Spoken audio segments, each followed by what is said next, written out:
আজকে আমাদের এসএসসি পরীক্ষার বাংলা দ্বিতীয় পরীক্ষা ছিল। আলহামদুলিল্লাহ আপনাদের দোয়ায় এই পরীক্ষাটাও ভালোভাবে দিতে পেরেছি। এখন পরীক্ষা দেওয়ার কারণে পোষা প্রাণীগুলো ঠিকভাবে খেয়াল রাখতে পারছি না। আমাদের পরীক্ষা কেন্দ্রটি আমাদের বাসার থেকে অনেক দূরে, তাই পোষা প্রাণীগুলোকে খাইয়ে সকাল 8টার আগেই বাসা থেকে বের হয়ে যেতে হয়। নতুন ফোটা মুরগি বাচ্চাগুলো ঠিকভাবে খেয়াল না রাখার কারণে ইতিমধ্যে 3টি বাচ্চা মারা গিয়েছে। তাও পরীক্ষার মাঝে যতটুকু সম্ভব এগুলোর খেয়াল রাখছি।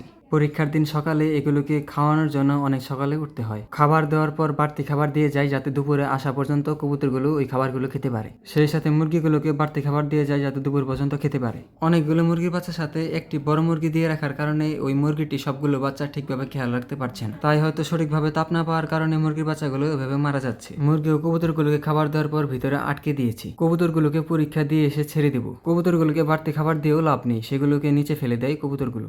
এইভাবে সব কাজ শেষ করে চলে গিয়েছিলাম পরীক্ষা দিতে। 3 ঘন্টা পরীক্ষা দেওয়ার পর আবার বাসা যাওয়ার উদ্দেশ্যে সিএনজিতে উঠে পড়লাম। তখন রাস্তায় হালকা হালকা বৃষ্টি পড়ছিল।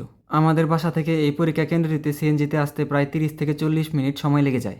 এটা আমাদের বাসার থেকে অনেক ভিতরে, অর্থাৎ গ্রাম সাইডে। তাই আসার সময় সেখানকার আশেপাশের পরিবেশগুলো অনেক সুন্দর। ভিডিওতে আপনারা দেখতে পাচ্ছেন আশেপাশের পরিবেশগুলো কতটা সুন্দর। সেখান থেকে আসার সময় রাস্তাটির বাম পাশে পড়ে চারান বিল। এই বিলটি আমাদের এদিকে সব থেকে বড় বিল। ভিডিওতে অনেক দূরে বিলটির কিছু অংশ দেখা যাচ্ছে। এইভাবে রাস্তার আশেপাশের দৃশ্যগুলো দেখতে দেখতে চলে আসলাম মেন রাস্তায়। এইখান থেকে আরেকটু এগিয়ে গেলে সামনে পড়বে ময়মনসিংহ রুট। আমি আগেই বলেছিলাম আমাদের বাসা থেকে পরীক্ষার কেন্দ্রে যেতে আসতে সময় লেগে যায় 30 থেকে 40 মিনিট। এই 30 থেকে 40 মিনিট বসে থাকার পর অবশ্যই চলে আসলাম আমাদের কালীহাতি বাস স্ট্যান্ডে।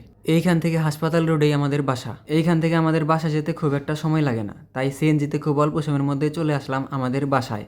বাসায় আসার পর ফাইলটি রেখে আবার চলে গিয়েছিলাম মুরগি ও কবুতরগুলোকে খাবার খাওয়াতে। কবুতরকে খেতে দিয়ে রাখা বাড়তি খাবারগুলো ফেলে দিয়েছিল, তাই সেগুলোকে খাওয়ানোর জন্য মুরগিগুলোকে কবুতরের ঘরে দিয়ে দিয়েছি যাতে সেগুলো খেয়ে ফেলে। এইভাবে কবুতরগুলো অনেক খাবার নষ্ট করছে, কিন্তু কি করার, যেহেতু পরীক্ষা দিতে অনেক সময় লেগে যায় তাই কবুতরগুলো যাতে কষ্ট না পায় তাই বাড়তি খাবারগুলো দিয়ে যায়।